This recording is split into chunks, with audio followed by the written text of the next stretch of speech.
தாயகம் தமிழ் ஒலிபரப்பு சேவையில் தினமும் இரவு 8 மணிக்கு ஒலிபரப்பாகின்றது பிரதான செய்தி அறிக்கை. இலங்கை, இந்திய, உலக செய்திகளை உடனுக்குடன் வழங்கும் தாயகம் தமிழ் ஒலிபரப்பு சேவையின் செய்திகளுடன் இணைந்திடுங்கள். நடந்தவை, நடப்பவை, நடக்கப் போகின்றவை அனைத்தையும் நாட்டிசையும் அறிய தருவது தாயகம் தமிழ் ஒலிபரப்பு சேவையின் செய்திகள். தினமும் இரவு 8 மணிக்கு. வணக்கம்.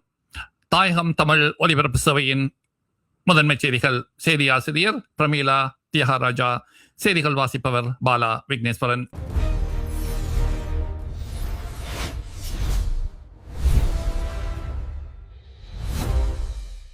முதலில் தலைப்புச் செய்திகள்.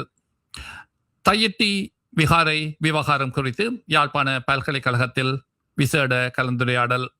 கைது செய்யப்படுவதை தடுக்க கோரி கெலும் மத்துகமே மேன்முறையீட்டு நீதிமன்றத்தில் மனு. விசாரணை ஆரம்பம். நாவலின் கருத்துக்கு சர்வதேச மன்னிப்பு சபை கண்டனம். மூதூர் பிரதேச சபை எல்லைக்குள் சிகை அலங்கார நிலையங்களுக்கு புதிய கட்டுப்பாடுகள். மீறுவோர் மீது கடும் நடவடிக்கை. மேற்கு ஆஸ்திரேலிய அரசுக்கு எதிராக $1.5 பில்லியன் வழக்கு. அஸ்மா என நினைத்து ஏமாற வேண்டாம். அல்பா கேல் சின்ரம் குறித்து எச்சரிக்கை. இஸ்ரேல் மற்றும் பலஸ்தீனத்தின் உயரிய விருதுகளை பெற்ற முதல் உலகத் தலைவர் பிரதமர் நரேந்திர மோடி. தலசீமியா சிகிச்சைக்காக இரத்தம் பெற 2 HIV தொற்று. டெல்லியில் சம்பவம். ஈரான் ஏவுகணை திட்டம் பேச்சுவார்த்தைக்கு மறுப்பு. பிரித்தானிய பிரதமர் கே ஸ்டாமருக்கு இன்று அக்கினி பரீட்சை. கோர்டன் மற்றும் டென்டன் இடை தேர்தல்கள் ஆரம்பம். இன்று ஜிம்பாப்வேவுடன் மோதுகிறது இந்தியா.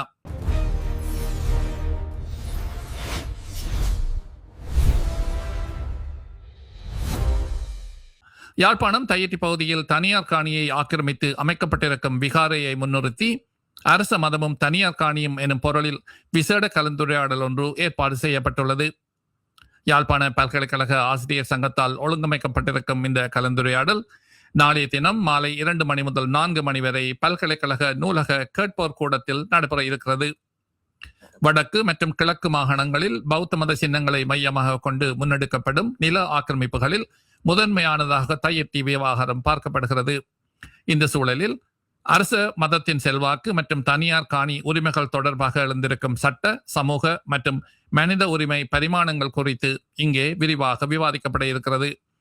இந்த கலந்துரையாடலில் யாழ்ப்பாண பல்கலைக்கழக விரிவுரையாளர் கலாநிதி எம் திருவரங்கன், சட்டத்தரணி கலாநிதி கு குருவரன், வலி வடக்கு பிரதேச சபை தவிசாளர் சோ சுகிர்தன் மற்றும் விகாரையால் நிலத்தை இழந்திருக்கும் சா சுகுமாரி ஆகியோர் கருத்துக்களை முன்வைக்க இருக்கிறார்கள்.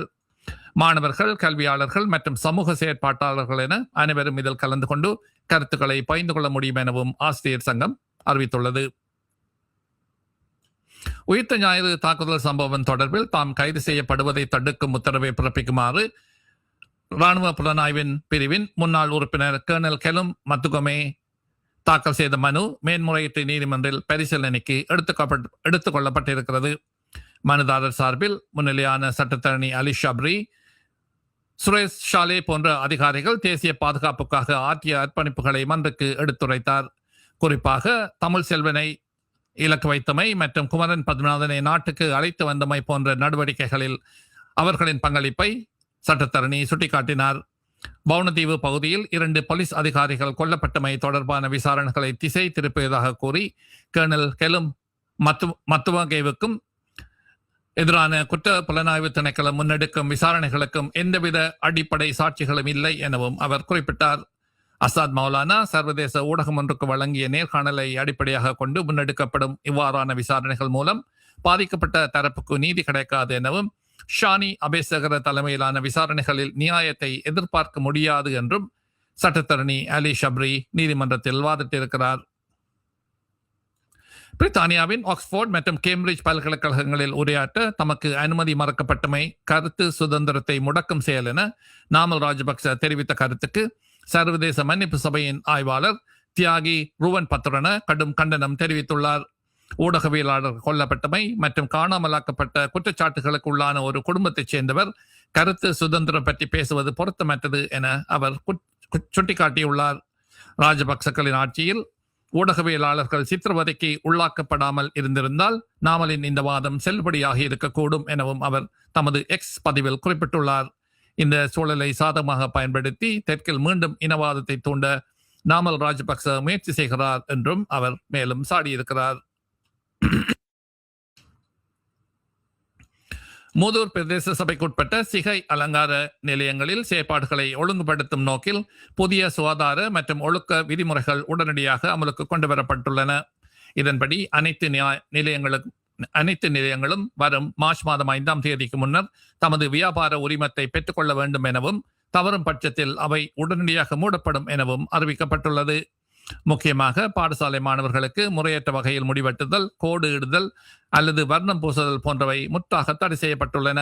மாணவர்கள் பாடசாலை ஒழுக்க விதிமுறைகளுக்கு உட்பட்ட சாதாரண சிகை அலங்காரங்களை மட்டுமே செய்து கொள்ள அனுமதிக்கப்படுவார்கள். மேலும் புதிய விலைப்பட்டியலில் முடிவெட்டுவதற்கு 300 ரூபாவும், மாணவர்களுக்கு வயது அடிப்படையில் 200 மற்றும் 250 ரூபாவும் கட்டணங்களாக நியமிக்கப்பட்டுள்ளன.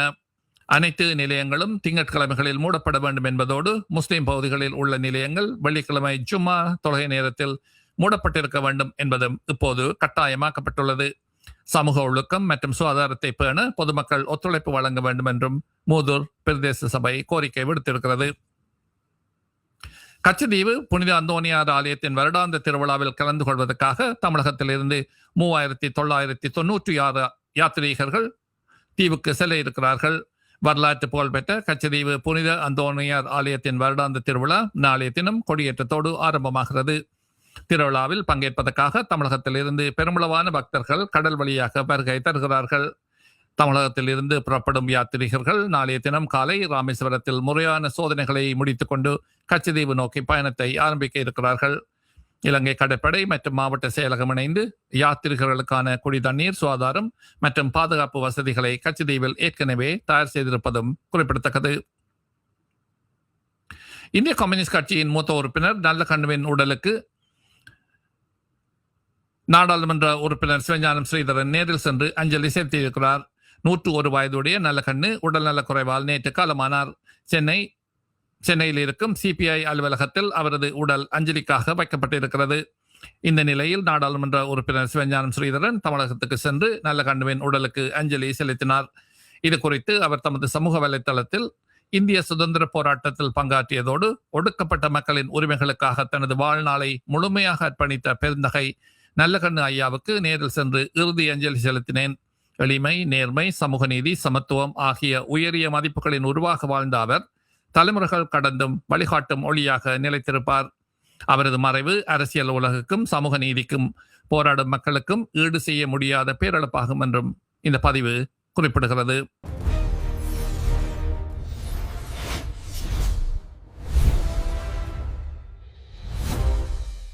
மேற்கு ஆஸ்திரேலியாவின் விட்டனூம் பகுதியில் வாழ்ந்த பல தசாப்தங்களாக கொட்டப்பட்டிருக்கும் நச்சுத்தன்மை வாழ்ந்த ஆஸ்பெஸ்டஸ் கழிவுகளை அகற்ற கோரி அந்த மாநில அரசுக்கு எதிராக $1.5 பில்லியன் நட்டஈடு கோரி வழக்கு தொடரப்பட்டுள்ளது. இந்த பகுதியின் பாரம்பரிய உரிமையாளர்களான பஞ்சிமா மக்கள் சார்பில் இந்த நடவடிக்கை எடுக்கப்படுகிறது. 1943 முதல் 66 வரை இயங்கிய நீல நிறமான ஆஸ்பெஸ்டஸ் சுரங்கங்களால் வெளியேற்றப்பட்ட 3 மில்லியன் டன் கழிவுகள் இதுவரை அகற்றப்படாமல் நிலத்திலேயே விடப்பட்டுள்ளன. இதனால் ஏற்பட்ட மாசடைவு காரணமாக பஞ்சிமா மக்கள் தங்களது சொந்த நிலத்துக்கும் செல்ல முடியாமல் தவிப்பதோடு அவர்களது குடும்பத்தினர் பலரும் மெசத்தலேமியா எனப்படும் கொடிய புற்றுநோயால் பாதிக்கப்பட்டிருக்கிறார்கள். 2016 ஆண்டின் ஆய்வின்படி உலகிலே இந்த நோயால் அதிகப்படியான உயிரிழப்புகள் ஏற்படும் இடமாக இந்த பகுதி அடையாளம் காணப்பட்டுள்ளது. கழிவுகளை அகற்ற அரசு தவறிவிட்டதாக குற்றம் சுமத்தியிருக்கும் பஞ்சிமா மக்கள் தங்களது நிலத்தை மீட்டெடுக்கவும் பாதிக்கப்பட்டவர்களுக்கு முறையான நட்டஈடு வழங்கவும் கோரிக்கை விடுத்துள்ளார்கள். இந்த வரலாற்று முக்கியத்துவம் வாய்ந்த வழக்கின் விசாரணை எதிர்வரும் ஏப்ரல் மாதம் 9ஆம் தேதி பெர்த் நகரில் ஆரம்பமாகிறது. ஆஸ்திரேலியாவில் கடந்த 2021 ஆண்டு உயிரிழந்த 16 வயது சிறுவன் ஜெரமி வெபின் மரணத்துக்கு உண்ணி கடியினால் ஏற்பட்ட அரிதான மெமலீனியன் மீட் அலர்ஜி தான் காரணம் என மரண விசாரணை அதிகாரி உறுதிப்படுத்தியுள்ளார். உலக அளவில் இந்த ஒவ்வாமையால் பதிவான முதலாவது மரணம் இதுவாகும். நியூ சவுத் வேல்ஸ் பகுதியில் நண்பர்களோடு முகாமில் தங்கியிருந்த ஜெரமி மாட்டிறைச்சி உணவை சாப்பிட்ட பின்னர் மூச்சுத் திணறல் ஏற்பட்டு உயிரிழந்தார். ஆரம்பத்தில் இது ஆஸ்மா என கருதப்பட்டாலும் இப்போது அது ஆல்பாகால் எனப்படும் சர்க்கரை மூலக்கூற்றினால் ஏற்பட்ட ஒவ்வாமை என தெரிய வந்துள்ளது. உண்ணிகள் கடிக்கும் போது பரவும் இந்த மூலக்கூறு பாதிக்கப்பட்ட நபர் பின்னர் இறைச்சி சாப்பிடும் போது 3 முதல் 9 மணி நேரத்துக்குள் தீவிர ஒவ்வாமையை ஏற்படுத்தி உயிரிழப்பை உண்டாக்கக்கூடும். இந்த வகையான ஒவ்வாமை பால் மற்றும் ஜெலட்டின் மூலமும் ஏற்படலாம் எனவும் நிபுணர்கள் எச்சரிக்கிறார்கள். உண்ணிகள் அதிகம் வாழும் பகுதிகளில் வசிப்பவர்கள் அடிக்கடி வயிற்று உபாதைகள் அல்லது மூச்சு திணறல் ஏற்பட்டால் உடனடியாக பரிசோதனை செய்து கொள்ள வேண்டும் என ஆஸ்திரேலிய ஒவ்வாமை மையத்தின் பேராசிரியர் ஷெரில் வோன் நூனன் அறிவித்துள்ளார்.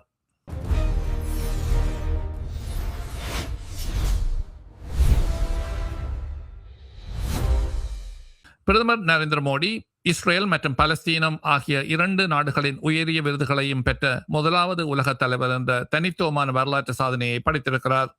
இஸ்ரேலுக்கு 2 நாள் உத்தியோகபூர்வ விஜயம் மேற்கொண்டுள்ள பிரதமர் அந்த நாட்டு நாடாளுமன்றமான நெசட் உரையாற்றிய முதலாவது இந்திய பிரதமர் என்ற பெருமையையும் பெற்றுக் கொள்கிறார். இதன்போது இந்தியா இஸ்ரேல் இடையிலான உத்திசார் உறவுகளை வலுப்படுத்தியதற்காக இஸ்ரேல் நாடாளுமன்றத்தின் உயரிய கௌரவமான நெசட் பதக்கம் அவருக்கு வழங்கி கௌரவிக்கப்பட்டது. கடந்த 2018 ஆண்டு பலஸ்தீனத்தின் உயரிய விருதான கிராண்ட் கொல விருதை பெற்றிருந்த பிரதமர் மோடி தற்போது இஸ்ரேலின் உயரிய மதிப்பையும் பெற்றதன் மூலம் சர்வதேச ராஜதந்திர அரங்கில் இந்தியாவின் சமநிலையான போக்கை உறுதிப்படுத்தியிருக்கிறார். தமது உரையில் அக்டோபர் 7ஆம் தேதி இஸ்ரேல் மீது நடத்தப்பட்ட தாக்குதலை கண்டித்த பிரதமர் பயங்கரவாதத்துக்கு எதிராக இந்தியா எப்போதும் இஸ்ரேலுடன் உறுதியாக நிற்கும் என தெரிவித்தார். அதே நேரம் எதிர்கால தொழில்நுட்பங்களான குவாண்டம் கம்ப்யூட்டிங் மற்றும் செயற்கை நுண்ணறிவு ஆகியவற்றில் 2 நாடுகளும் இணைந்து செயற்பட வேண்டும் எனவும் அவர் வலியுறுத்தினார்.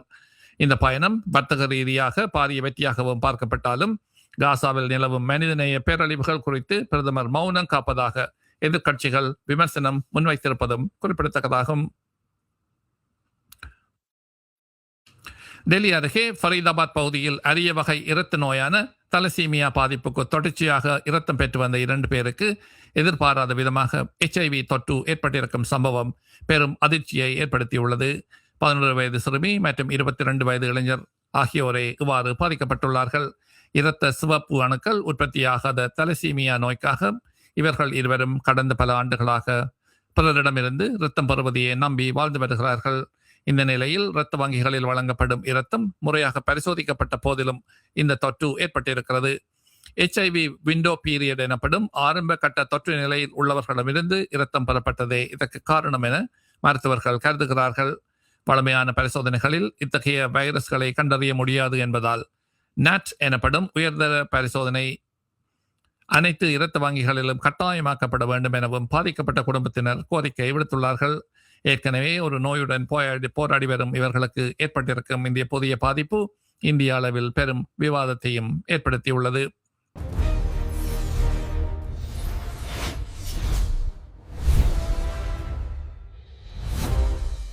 ஈரானின் கண்டம் விட்டு கண்டம் பாயும் ஏவுகணை திட்டம் குறித்து பேச்சுவார்த்தை நடாத்த அந்த நாடு மறுப்பது பெரிய சிக்கலாக அமையும் என அமெரிக்க வெளியுறவுத்துறை அமைச்சர் மார்கோ ரூபியோ தெரிவித்துள்ளார். ஈரான் தற்போது தனது சொந்த ஏவுகணைகளை உருவாக்கி வரும் நிலையில் அமெரிக்காவை தாக்கக்கூடிய ஏவுகணைகளை டெஹ்ரான் உருவாக்கி வருவதாக அமெரிக்க ஜனாதிபதி டொனால்ட் ட்ரம்ப் குற்றம் சாட்டியிருந்தார். இந்த குற்றச்சாட்டு முன்வைக்கப்பட்ட மறுநாளே அமெரிக்க வெளியுறவுத்துறை அமைச்சர் ஈரானின் ஏவுகணை திட்டம் குறித்து விவாதிக்க அழைப்பு விடுத்துள்ளார். இருப்பினும் ஈரான் இதை பற்றி விவாதிக்க மறுத்து வருவதாக தகவல்கள் தெரிவிக்கின்றன. பிரித்தானிய பிரதமர் கேய் ஸ்டாமர் பதவியேற்ற பிறகு சந்திக்கும் மிக முக்கிய அரசியல் சோதனையாக கருதப்படும் கோட்டன் மற்றும் டென்டன் ஆகிய தொகுதிகளுக்கான இடைத்தேர்தல் இன்று நடைபெறுகிறது. லேபர் கட்சியின் முன்னாள் உறுப்பினர் ஆண்ட்ரூ குவைன் உடல்நலக்குறைவால் பதவி விலகியதைத் தொடர்ந்தே இந்த தேர்தல் அறிவிக்கப்பட்டது. இந்த தேர்தலில் ஆளும் தொழிற்கட்சிக்கும் வலதுசாரி கொள்கையுடைய ரிஃபார்ம் UK மற்றும் பசுமை கட்சிக்கும் இடையே மும்முனை போட்டி நிலவுகிறது. குறிப்பாக பொருளாதார மாற்றங்கள் குறித்தும் குடியேற்ற கொள்கைகள் தொடர்பிலும் ஆளும் கட்சி மீது மக்கள் எதிர்கொண்டிருக்கும் அதிருப்தி இந்த தேர்தலில் வெளிப்படக்கூடும் என எதிர்பார்க்கப்படுகிறது. ஆண்டி பர்ஹாம் போன்ற முக்கிய தலைவர்களை களமிறக்காது லேபர் கட்சி எடுத்த முடிவுகளும் விமர்சனங்களை எழுப்புகின்றன. அந்த நாட்டு நேரப்படி இன்று இரவு 10 மணி வரை வாக்குப்பதிவு நடைபெறவிருக்கும் நிலையில் நாளை அதிகாலைக்குள் இறுதி முடிவுகள் வெளியாகும். ஒருவேளை இந்த தேர்தலில் 2 தொகுதிகளிலும் லேபர் கட்சி தோல்வியடைந்தால் அது பிரதமர் கேய் ஸ்டாமரின் தலைமைத்துவத்துக்கும் மற்றும் வர இருக்கும் உள்ளூராட்சி தேர்தலுக்கும் பெரும் சவாலாக அமையக்கூடும் எனவும் அரசியல் ஆய்வாளர்கள் கருதுகிறார்கள்.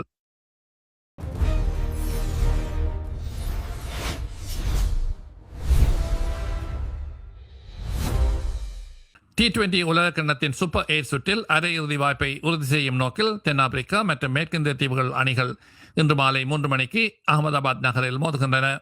இதுவரை தோல்வியடையாத இந்த 2 அணிகளும் தலா 2 புள்ளிகளோடு முதலிடத்தை பிடித்திருக்கும் நிலையில் இன்றைய வெற்றி அவர்களுக்கு அரை இறுதி வாய்ப்பை உறுதி செய்யும். மறுபுறம் சென்னையில் இரவு 7 மணிக்கு ஆரம்பமாக இருக்கும் போட்டியில் இந்தியா மற்றும் ஜிம்பாப்வே அணிகள் மோதுகின்றன. சூப்பர் 8 சுற்றின் முதல் போட்டியில் தோல்வியடைந்த இந்த 2 அணிகளும் இது கட்டாயமாக வெல்ல வேண்டிய நிலையில் இருக்கிறது. குறிப்பாக புள்ளிப்பட்டியலில் பின்தங்கியிருக்கும் இந்திய அணி தனது அரை இறுதி வாய்ப்பை தக்க வைக்க அதிக ஓட்ட வேறுபாட்டை பெற்று வெல்ல வேண்டிய நெருக்கடியில் களம் காண இருக்கிறது. அதே வழியில் நேற்று இடம்பெற்ற சூப்பர் 8 போட்டியொன்றில் இலங்கை அணி தோல்வியடைந்து உலகக்கிண்ண அரையிறுதிக்கு போகும் வாய்ப்பை இழந்திருக்கிறது.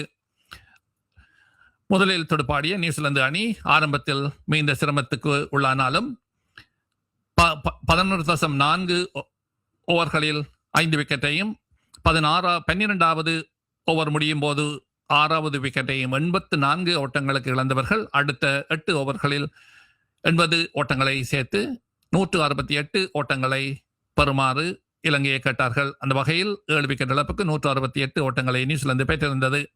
நியூசிலாந்து அணியின் சார்பில் அணியின் தலைவர் பின்வரிசை துடுப்பாட்ட வீரர் மிச்சல் சாட்னர் 47 ஓட்டங்களை வரும் 26 பந்துகளில் பெற்று தனது அணிக்கான உச்ச தொகையை நிர்ணயித்தார். அந்த வகையில் 169 ஓட்டங்களை பெறுவதன் மூலம் வெற்றி பெறலாம் என்ற நிலையில் இருந்த இலங்கை அணி முதலாவது பந்திலேயே சிறந்த துடுப்பாட்ட வீரர் பத்தும் நிசங்கவின் விக்கெட்டை இழந்த பின்னர் அடுத்தடுத்து விக்கெட்டுகளை இழந்தது. 6 ஓட்டங்களில் 2வது, 27 ஓட்டங்களில் 3வது, 29 ஓட்டங்களில் 4வது, 46 ஓட்டங்களில் 5வது, 59 ஓட்டங்களில் 6வது என விக்கெட்டுகளை இழந்த அவர்கள் 20 ஓவர்கள் முடிவில் 8 விக்கெட் இழப்புக்கு 107 ஓட்டங்களை பெற்று தோல்வியடைந்தார்கள். இந்த தோல்வி அவர்களுக்கு அரை இறுதிக்கு போகும் வாய்ப்பை இல்லாமல் செய்திருக்கிறது. இந்த போட்டியின் பின்னர் தனது அணி குறித்து கருத்து தெரிவித்த தாசுன் ஷானக்க தாங்கள் மிகுந்த ஆர்வத்தோடு போட்டிகளில் பங்கு பெற்றினாலும் கூட வெளியில் இருந்து வரும் விமர்சனங்கள் தங்களுக்கு எதிர்மறையான ஒரு மனப்போக்கை தருவதாகவும் இது குறித்து அரசு நடவடிக்கை எடுக்க வேண்டும் என்றும் கேட்டிருக்கிறார். அந்த வகையில் இலங்கை அணி தொடர்ந்தும் அரையிறுதிக்கு போக முடியாத நிலைமை வந்திருக்கிறது.